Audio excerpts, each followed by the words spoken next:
पहली इफ्तारी में ये मज़ेदार रेसिपी बना के सबका दिल जीत लें। चटपटे मज़ेदार आलू के ये कबाब कीमे के कबाब को भी पीछे छोड़ देंगे। जायका टेस्ट ऐसा कि एक बार जब आप बना लेंगे तो रोज़ाना बनाने पर मजबूर हो जाएंगे। आप इस रेसिपी को बनाकर बच्चों को लंच बॉक्स में भी दे सकते हैं। बहुत ही आसान रेसिपी है और बहुत ही लो बजट रेसिपी आपके लिए लेकर आई हूँ। तो चलते हैं अपनी रेसिपी की तरफ, लेकिन उससे पहले मेरी गुजारिश है कि मेरे चैनल को सब्सक्राइब कर दें। बिस्मिल्लाहिर्रहमानिर्रहीम, अस्सलाम वालेकुम। यहाँ पर सिर्फ 4 अदद आलू से हम बहुत ही मज़े की रेसिपी तैयार करेंगे। तो आलू मैंने छील के रख लिए थे और अब हम इनको ग्रेट कर लेंगे। आलू बिल्कुल कच्चे हैं, इनको मैंने बिल्कुल भी बॉईल नहीं किया और इसको अच्छी तरह से हम वॉश कर लेंगे। वॉश करने के बाद अच्छी तरह से इनका पानी निकाल लेना है और किसी टोकरी में रख देना है और उसके बाद किसी बाउल में निकाल लेंगे। अब इसमें 1 अदद दरमियाने साइज का प्याज बिल्कुल बारीक चॉप करके इसमें ऐड कर देंगे और 4 से 5 अदद हरी मिर्चें भी बिल्कुल बारीक चॉप करके ऐड कर देंगे और हरा धनिया भी इसमें काफ़ी मिकदार में ऐड करेंगे। नमक टेस्ट के मुताबिक ऐड कर लेंगे और इसमें साबुत धनिया मोटा मोटा कूट के ऐड कर लेंगे। 1 चम्मच कुटी हुई मिर्च ऐड कर लेंगे और 2 चम्मच बेसन ऐड करेंगे और 1 अंडा इसमें ऐड कर देंगे और अब हम इसको अच्छी तरह से मिक्स कर लेंगे। यकीन करें ये इतनी मज़े की और टेस्टी रेसिपी बनके रेडी होती है कि जब आप इसको एक बार घर में बनाएंगे तो फिर आप मुझे कमेंट बॉक्स में लाजमी बताना कि आपको ये रेसिपी कैसी लगी। तो यहाँ पर देखिए हमने मिक्स कर लिया है और तवे को हम गरम कर लेंगे और थोड़ा सा इस पे ऑयल ऐड करेंगे। बहुत ही कम ऑयल में हम इनको फ्राई करेंगे। तो इस तरह से आपने चम्मच की मदद से तवे पर डालते जाना है और ये बहुत ही मज़ेदार जो है क्रिस्पी कबाब बनके रेडी होंगे। तो एक साइड इनकी पक चुकी है, अब हम इनकी साइड चेंज कर देंगे। गोल्डन कलर आने पे हम इनको चेंज कर रहे हैं और बहुत ही ज़बरदस्त मज़े की खुशबू आ रही है। आप एक बार इस रेसिपी को ट्राई करके तो देखें, ये इतने लजीज होते हैं कि आप कच्चे कीमे के कबाब भी भूल जाएंगे। तो हमने यहाँ पर कच्चे आलू के कबाब बनाने की रेसिपी आपके साथ शेयर की है। तो जो कबाब पकते जा रहे हैं हम उनको थोड़ा थोड़ा पीछे साइड पे करते जाएंगे ताकि वो थोड़े से क्रिस्पी हो जाएं। स्टार्ट पे मैंने चूल्हे का फ्लेम फुल किया हुआ था और अब मैंने जो है थोड़ा सा स्लो कर दिया है। तो यहाँ पर हमारे मज़ेदार आलू की रेसिपी रेडी है। तो आप पहली ही इफ्तारी में इसको बना के सबका दिल जीत लें। बहुत ही टेस्टी और मज़ेदार है। आप इसको रोज़ा के अलावा बच्चों को लंच बॉक्स में भी बना के दे सकती हैं। शाम की चाय के साथ भी इसको बहुत इंजॉय कर सकते हैं। तो उम्मीद करती हूँ कि आज की रेसिपी आपको बहुत पसंद आएगी। मिलते हैं नेक्स्ट वीडियो में एक नई और मज़ेदार रेसिपी के साथ। तब तक के लिए इजाज़त चाहती हूँ। अपना बहुत सारा ख्याल रखिएगा। अल्लाह हाफिज़। पहली इफ्तारी में ये मज़ेदार रेसिपी बना के छोटे और बड़ों का सबका दिल जीत लें। आलू के फ्रेंच फ्राइज बनाने की बहुत ही आसान रेसिपी आज आपके साथ शेयर करूंगी। तो बिना टाइम ज़ाया किए चलते हैं रेसिपी की तरफ, लेकिन उससे पहले मेरी गुजारिश है कि अगर मेरे चैनल पर नए हैं तो काइंडली मेरे चैनल को सब्सक्राइब कर दें, बेल आइकन को प्रेस कर दें। वीडियो अगर पसंद आ रही है तो इसे लाइक एंड शेयर कर दें। तो रेसिपी स्टार्ट करते हैं। बिस्मिल्लाहिर्रहमानिर्रहीम, अस्सलाम वालेकुम। यहाँ पर मैंने तकरीबन 5 अदद दरमियाने साइज के आलू ले लिए हैं और इनको अब हम छील लेंगे।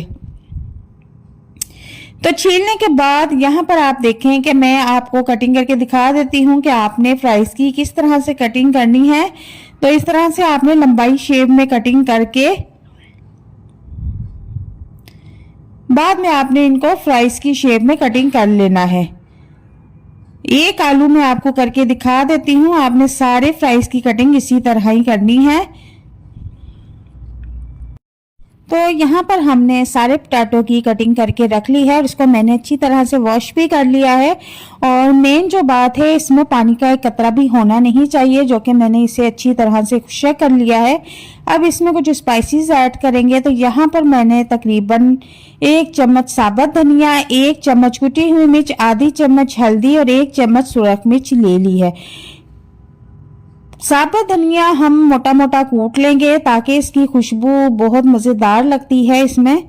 और अब नमक इसमें हस्बे जायका ऐड कर देंगे। टेस्ट के मुताबिक आपने इसमें नमक ऐड कर लेना है। और इसके बाद अब मैं इसमें एक अंडा ऐड कर दूंगी। अब अंडा ऐड करने के बाद इसमें मैं 2 चम्मच बेसन ऐड कर दूंगी। बेसन से इसका टेस्ट जायका बहुत ज़बरदस्त लगता है। और 2 चम्मच ही मैं इसमें मैदा ऐड कर दूंगी। अगर आपके पास मैदा नहीं है तो आप इसमें कॉर्नफ्लोर भी ऐड कर सकते हैं। और अब इसको अच्छी तरह से हमने मिक्स कर लेना है। तो यहाँ पर आप देख सकते हैं कि फ्राइज़ की कोटिंग अच्छी तरह से हो चुकी है। और यहाँ पर अब मैंने तेल गरम कर लिया है और एक फ्राइज ऐड करके देखा है कि तेल अच्छी तरह गरम हो गया है कि नहीं। और तेल को आपने अच्छी तरह से गरम करना है। उसके बाद इसमें फ्राइज ऐड करना शुरू कर देने हैं। जब सारे फ्राइज इसमें ऐड कर देंगे तो आपने चूल्हे का फ्लेम नॉर्मल कर देना है और इसका गोल्डन कलर होने तक अब हम इनको पकाएंगे। आपने भी बिल्कुल इसी तरह एक एक करके फ्राइज तेल में ऐड करना है। अगर इकट्ठे करेंगे तो सारे जो है एक दूसरे से चिपक जाएंगे तो इसकी शक्ल फिर अच्छी नहीं आएगी। तो अगर एक एक करके अलग-अलग करके इसमें ऐड करेंगे तो फिर ये अलग अलग बनके रेडी होंगे और बहुत ही ज़बरदस्त मज़ेदार टेस्टी बनके रेडी होते हैं। तो यहाँ पर आप देखें कि ये फ्राई होना शुरू हो चुके हैं।